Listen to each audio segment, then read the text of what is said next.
Okay, so you can no longer see me well, but at least you can hear me and you can see what I'm doing with the clay, I think, better from this angle. So first I've got my clay, and as always, anytime I'm using clay, I gotta do some kneading, right? Because I wanna make sure to get my air bubbles out. So I give it some good hard pounds, and I do some kneading. I'd already kind of done some of this before I turned you on, so we don't need to do it for too long here. And then I've got my rolling pin.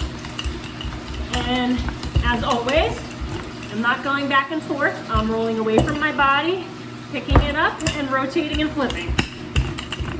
And the reason I'm doing this frequently is because I want to make sure that the slab of clay that I'm rolling out, since I'm doing this at home and I don't have my access to the slab roller at school, I want to make sure that the clay is uniformly thick, that it's not really thick over here and then skinny down here, because that may not seem like a big deal right now, but when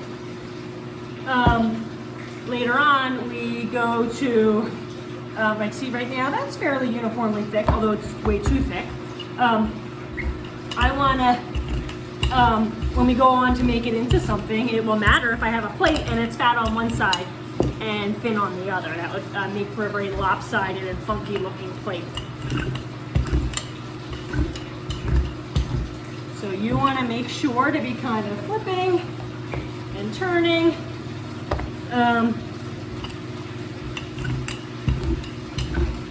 Until you've kind of got it uniform in its thickness.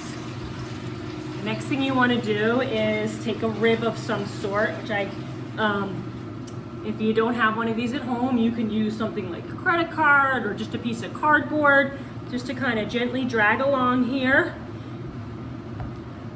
You can kind of work it around a little bit. If any air bubbles come to the surface, you'd obviously want to pop them and smooth them out. And then I'm going to use that in a little bit. So I'm going to put that aside. That's what we're going to use to, so this is bigger than I need, so I will cut off some of this. I'm going to put this aside, and we're going to use this when we're ready for it in a couple minutes.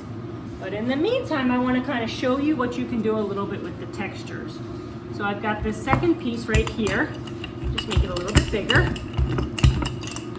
And I'll show you a little bit about some of the cool imprints and designs you can get when you're using things from around the house. So we'll start with the feather. Okay, we've got this kind of ratty old feather.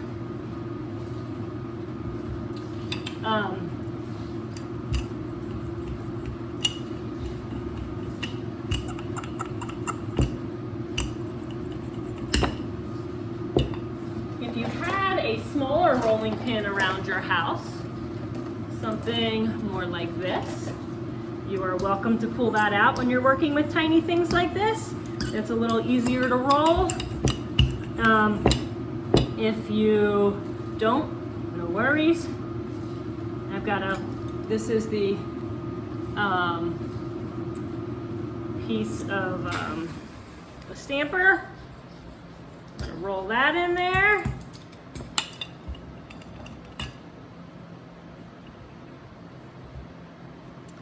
We got the shoelace.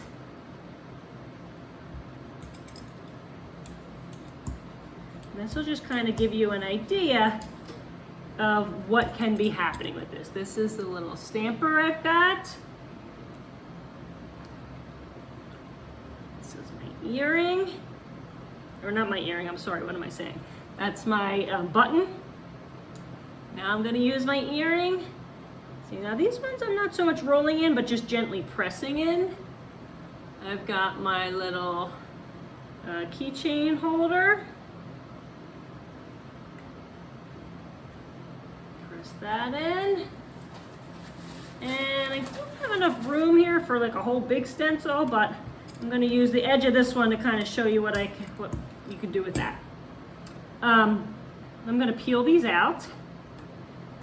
And then I'll bring this up and you can take a look at them. Now some you could just kind of peel right off. Others, you're gonna need to use like a little needle tool and kind of pull them up that way. And I'll bring you in nice and close in 1 minute so you can kind of see what impact these are having on the clay.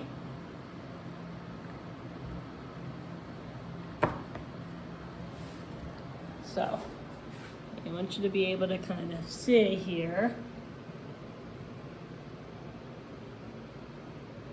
what these look like.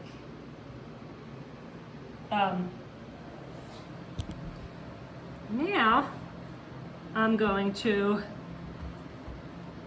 flip this over and roll it and show you what the fabric, the larger pieces do.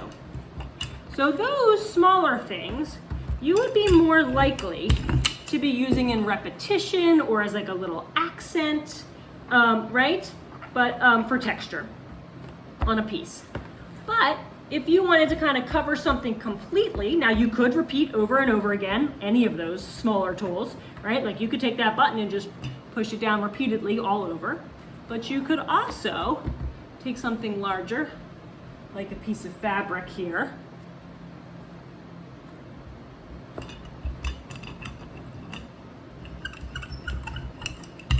and roll that into your entire piece.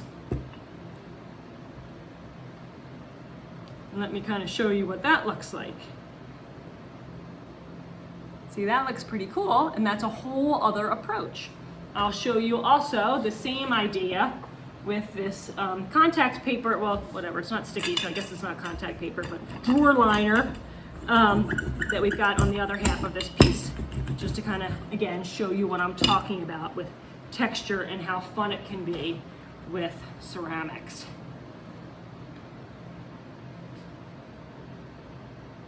See, that's pretty cool.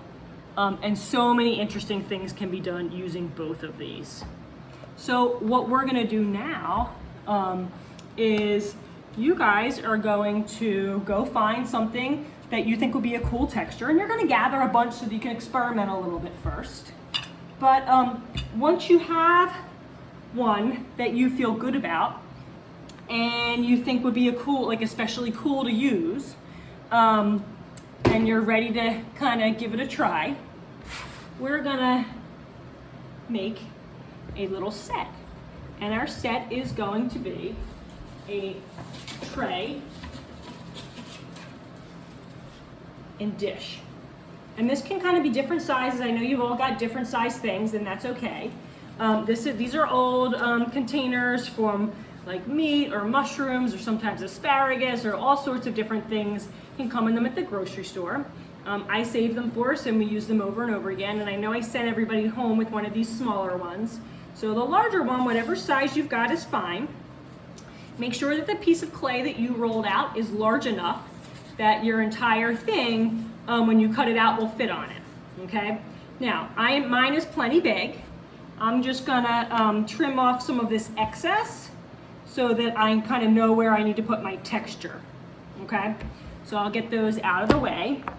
I'm not worried, I'm not measuring for any of this yet. Right now I've got my basic big slab here, and I'm going to now decide on what I want to do for my texture. Now, you could do all sorts of things for this. You could put your texture over the entire piece, and it would give you something that eventually could look like that. So that was a piece of lace that I rubbed in, I rolled into the clay, peeled it off, and then later obviously I glazed it. So this is what it looks like with just a smooth surface, and then that's what it looks like inside the cracks. The red clay kind of shows through and it looks beautiful. You could do something like that, or you could choose to put the texture just on a part of a piece. So for example, for this one I used a different kind of piece of lace, and I liked the scalloped edges and I didn't want to lose that. So I left part of it plain and then accentuated that with the way I glazed it. That's a whole other approach. So my tray is long and narrow. So I'm going to want to design some sort of look that I think works well for that. So for this one, I think I'm going to use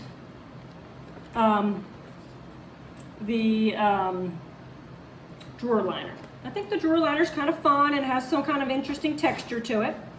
And I'm going to line it up so that it goes down about half of the tray. So it's not, the texture's not going to be on the entire thing. So first you might see I'm just kind of gently rubbing it into place. Then you can start with the rolling. You're going to want to make sure that you roll the entire thing uniformly. You don't want your texture to be rolled into one section of it and not another, right? Then it looks it looks messy and you'll end up having to smush things and redo. So I'm kind of rolling it back and forth. I'm putting pressure on it, but not tons because I don't want to flatten it out too much. And then once I think it's kind of it's kind of rubbed in there everywhere, and I think I think it's going to be good, I'm going to gently peel it off. Okay, and put that aside. And now I've got it rubbed in there. Now, the next thing I'm going to do is I'm going to take my tray. I'm going to move this out of the way a little bit. Get my tray here in the middle. And I'm going to lay this into the tray. I want to accentuate even more the off-center part. I don't want this to look like I was trying to do it in the middle and then just did a poor job of it. And now you can see I'm taking my large slab and I'm just gently pressing it in to the tray so that it goes into the dip for where the tray is. Because otherwise it will have a funky bottom if it doesn't touch. And of course it will just be a slab sitting on top of it. So I'm just gently pressing because I don't really want to leave I don't want there to be fingerprints, right? So I'm using my thumb, the flat part of it, not my nails. Not really an issue for me, but I know some of you probably have gorgeous nails at home, and nails can be a problem with clay because they leave marks. You'll find out if you've got them, if you're not being careful. Okay, so now I've got it kind of gently pressed in here. And it's looking pretty good. And so the next thing I'm going to do in one rapid movement, the clay's going to kind of stick to that styrofoam platter. Because it's styrofoam, it won't get stuck to it like it would if I did it on something that's glass or plastic. I'd have to wrap those with a bag of some sort, saran wrap or a plastic bag, because it would get stuck to it. But it won't with the styrofoam, which is why frequently they're a big, you'll see those used a lot with ceramics things. But the other works too, if that's what you have at home. You just would need to wrap it first in plastic. But because it's sitting in there now, I'm just going to rapidly flip it over to the back side, all in one fell swoop. And now I'm going to use my needle tool, okay? And what I'm going to do is holding it straight up and down so as not to be angled. I'm going to cut away the excess clay.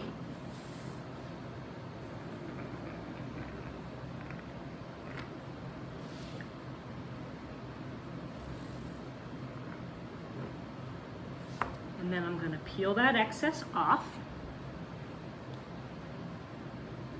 And then I'm going to really carefully, holding on to the tray and the clay, loosen it from the canvas and flip it over quick so it doesn't fall out and get all mushed. And then if I have any little spots that need a little fix up, right, like where my fingers touch there, it left a little bit of a mark.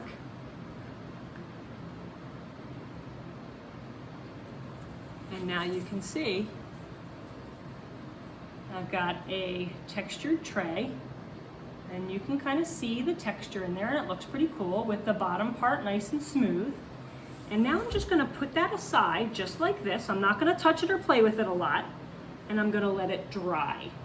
Once this is dry, or at that leather hard stage, whether it be bone dry or fully dry, I'll be able to kind of clean up my edges and fix things up a little bit then if it needs it.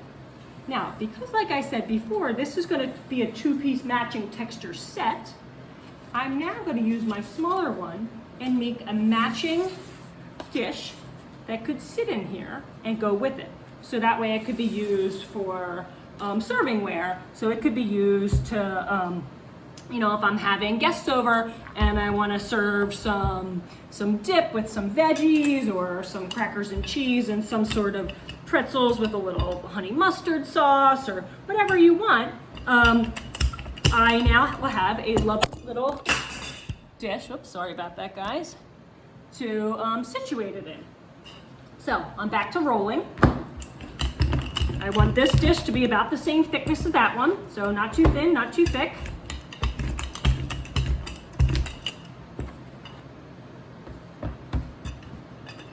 Just about there.